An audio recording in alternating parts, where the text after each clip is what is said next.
Hi, I'm Charlotte Moser, the co-director of the Vaccine Education Center at Children's Hospital of Philadelphia, and this is VEC Vaccine Notes. Today we're going to be talking about chickenpox, also known as varicella. And if you've ever wondered why we call it chickenpox, be sure to stay tuned because we'll talk about that later in our discussion.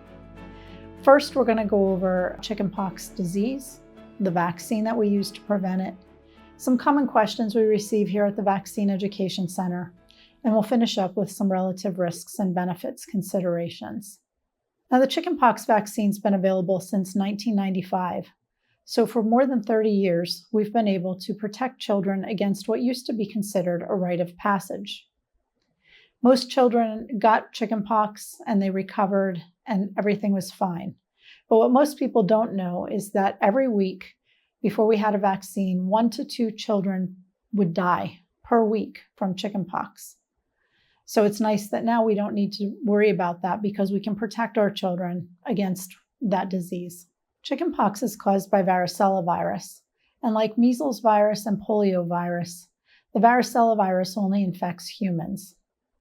Although it's not as contagious as measles, it's still a fairly contagious virus in the scheme of the viruses that we know and we prevent by vaccination.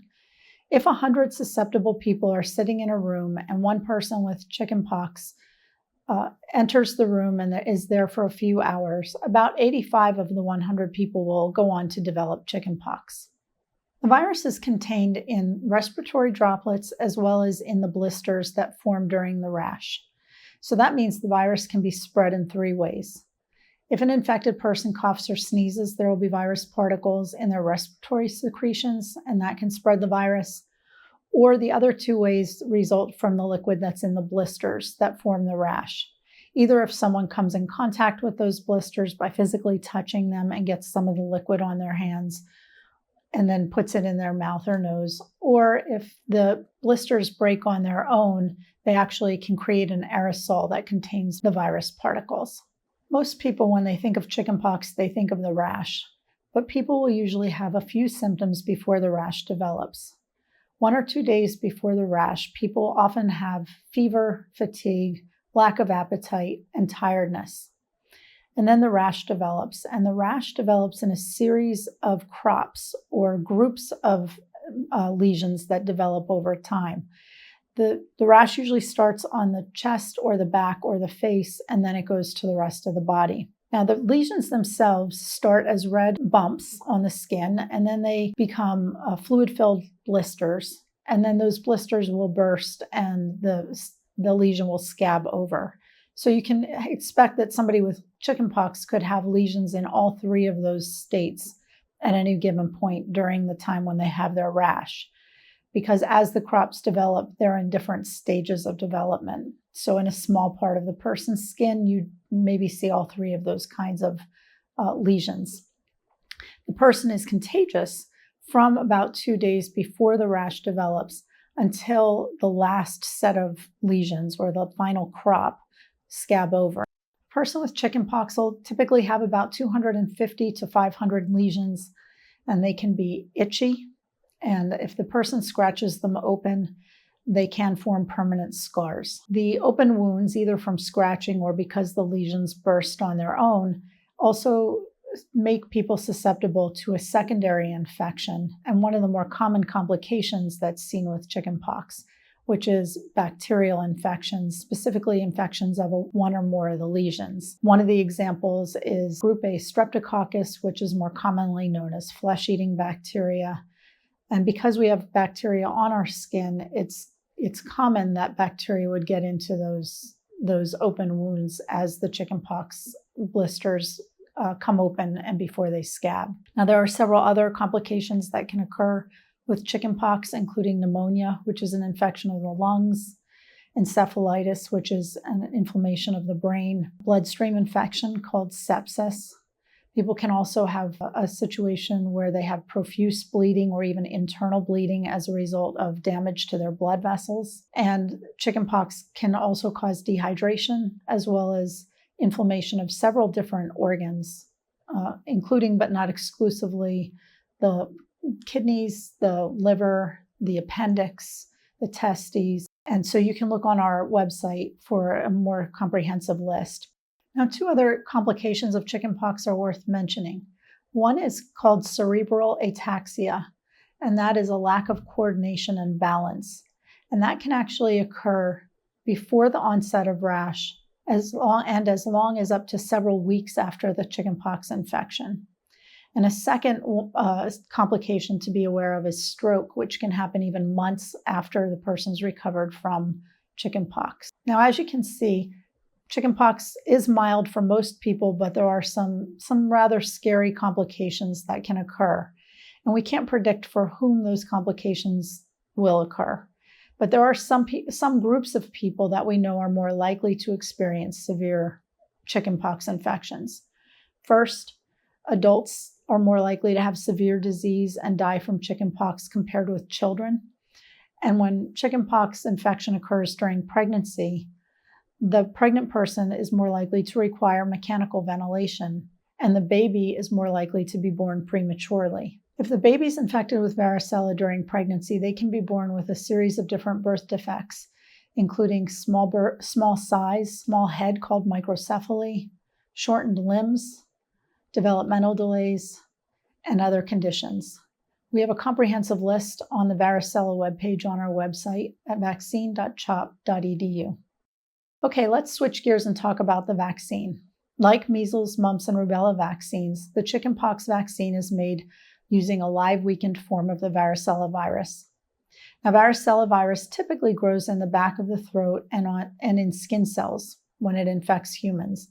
So in the lab, scientists take that virus and they grow it in different cell types so that it is less efficient at growing in human cells.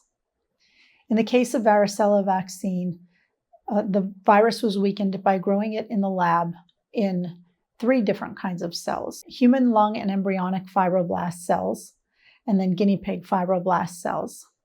Now, the human cells were taken from 2 elective terminations of pregnancies in the early 1960s, one in England and one in Sweden.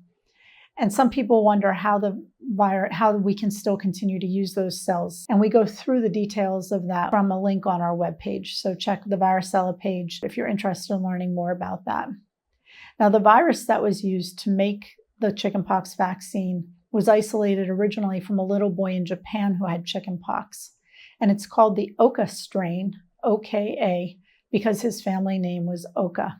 By growing that little boy's virus in these cells in the lab many times, now the vaccine virus can only grow a few times when it's given to people. So it causes immunity, but it doesn't cause illness, as opposed to the natural virus, which can replicate thousands of times when people are exposed. Now, similar to the MMR vaccine, the chickenpox vaccine is recommended as 2 doses, with the first dose normally being given around 1 year of age, and the second dose around the time a child starts school, between 4 and 6 years of age. That second dose was recommended in 2006. And since we've been using the chickenpox vaccine, we've reduced the frequency of chickenpox in this country by 97%. So we've really decreased the number of cases each year. Now, sometimes people wonder if they've only had 1 dose, should they get a second dose? And the answer to that is yes. And if people are behind and they've gotten no doses, then they should also be vaccinated with 2 doses. But the timing in between those 2 doses varies depending on age. We have more specifics about that on the website, or your doctor would be able to help you with the timing of those 2 doses. As far as side effects go, they're the typical side effects of many other vaccines: tenderness at the injection site, and some people will develop a low-grade fever. Now, in the case of chickenpox vaccine, a small number will get a chickenpox-like rash. Usually that rash develops right around the injection site, about 5 to 26 days after getting vaccinated. But in some people, it will develop away from the injection site. And usually they have only 10 to 30 blisters when they get a rash from the vaccine. Notably, if someone develops a rash after getting the chickenpox vaccine, it's important to make sure that they stay away from susceptible individuals until the rash heals. And they can cover it, or they should stay away from the person, because the rash will contain live viruses and they could potentially expose the susceptible person to the virus that way. There are 2 other notes about the vaccine and who should get it. One is that the vaccine contains gelatin. So if someone has a severe allergy to gelatin, they shouldn't get the chickenpox vaccine. And if you aren't sure because the child is young and you aren't sure if they've had, if they've never had Jello, which contains gelatin, then you might want to stay in the provider's office for 15 to 30 minutes after getting the vaccine, just to make sure they don't have an allergic reaction. Second, people who are pregnant or immune compromised shouldn't get this vaccine because it contains a live weakened virus. And if a child is in a family that has a known inheritable immune compromising condition, it should be made sure that they don't have that condition before they get this vaccine. If they are known not to have inherited the condition, then they can go ahead and get this vaccine, even though they'll be around the other family members. Okay, let's go over some common questions we get at the Vaccine Education Center. Sometimes parents will contact us and say their child had chickenpox and do they still need to get the chickenpox vaccine? Now, because the chickenpox rash can be difficult to diagnose, there are very specific criteria that are considered to determine whether somebody has evidence of having had chickenpox. This includes diagnosis of chickenpox or shingles by a healthcare professional, a laboratory test confirming chickenpox, or a blood test that confirms previous infection with chickenpox. If you aren't sure that your child had chickenpox, or if this evidence doesn't exist, a lot of times the healthcare provider will recommend just getting the vaccine rather than getting the blood test. And this is because the extra dose of vaccine won't hurt the child. And if they've had chickenpox, it'll boost their immunity. And if they didn't, they'll gain immunity. But if they get the blood test and it comes back negative, then they still need to get the second needle to get the shot. Another question that we get from people is whether getting the chickenpox vaccine could cause shingles. And the short answer is yes. But there's some important context around this question. We know that when people have an infection with chickenpox, the virus will live silently in their nerves for years, decades, and many people will never even know it's there. But later on in life, some people will develop shingles. That's a reactivation of the virus that's been living silently in their nerve cells. This can happen either if their immune system's weakened, maybe by an illness or a treatment for a disease, or just simply because of aging. So when we give a live weakened virus as a vaccine, the same thing can happen. The difference is that the vaccine virus is what lives in our nerve cells. So the question really becomes, which kind of virus do you want living in your nerve cells? The weakened virus that we give as the vaccine, or the natural virus that comes with exposure to chickenpox in the environment? Now, studies have shown that people who are vaccinated, when they do get shingles, it's usually much less severe, and it typically happens less frequently after vaccination compared with after natural infection.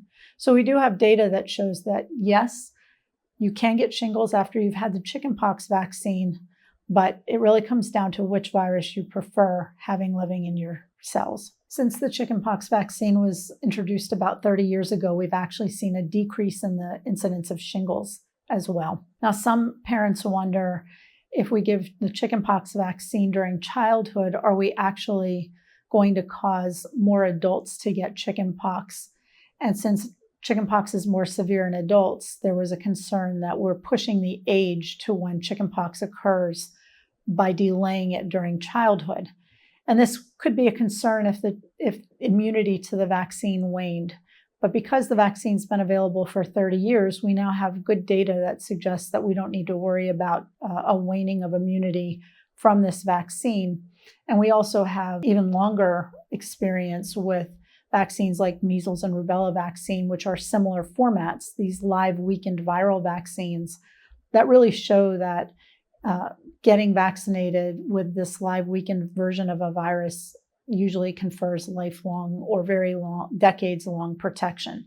So this isn't a concern that we continue to have related to chickenpox vaccine. We haven't seen adults developing chickenpox or shingles at higher rates, even 30 years after we've been vaccinating against chickenpox. Another question we sometimes get is whether teens and adults who didn't get the chickenpox vaccine should be vaccinated against varicella, and the answer is yes. They should get 2 doses, and we have information about that on our website, or your healthcare provider can help you with understanding the timing of those 2 doses. Sometimes after the first dose, adults will have a fever and develop a rash, and so they wonder, should they not get the second dose? And the second dose is still recommended in those circumstances. Both the fever and the rash are evidence that their immune system is responding to the vaccine, and chances are they aren't going to have those same kinds of symptoms after a second dose.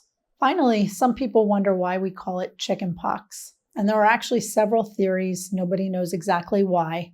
But a few of those theories include the fact that chickenpox was common during a time when other pox diseases were common, smallpox and syphilis, which used to be called the Great Pox. And because chickenpox is more mild than both of those, some feel that it might have been named chickenpox because of that less severe disease. Other people say that it has to do with the look of the rash, that the rash can resemble what it would look like if you were pecked by the beak of a chicken, or if you soaked chickpeas and you had that coating over your skin, that those coatings would look like the vesicles. There are some other theories out there too. These are just a few, and we put a link on the webpage so that if you want to take a deeper dive into some of those theories and see which one you agree with, you can go ahead and do that. So let's finish up with a quick review of what we talked about and how that relates to the relative risks and benefits of vaccination and disease. Today we discussed the fact that chickenpox is mild for most people, but not all people, and that we really have no way of determining for whom the disease will be more severe. We know that adults tend to get more severe disease, and that during pregnancy, both the pregnant mom and her unborn baby can be negatively affected if chickenpox infection occurs during pregnancy. We talked about some of the complications, including dehydration, some bleeding disorders, inflammation of several different organs, or infections in different organs. And we also talked about delayed complications like cerebral ataxia, which is that coordination and loss of balance and coordination, which can occur weeks after an infection of chickenpox, or a stroke, which could occur months after a chickenpox infection. And we know that every year before there was a vaccine, 1 or 2 people per week died in the United States from chickenpox.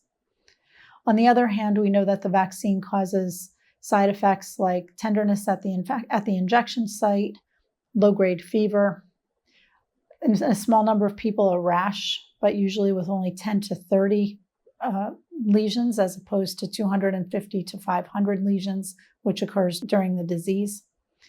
And we also know that on rare occasions, people could have a severe allergic reaction, particularly if they're allergic to gelatin. When our team looked at the relative risks and benefits, we determined that the chickenpox vaccine is safer than getting chickenpox infection. And we hope that when you review the information, you'll feel that way too. Thanks for listening today.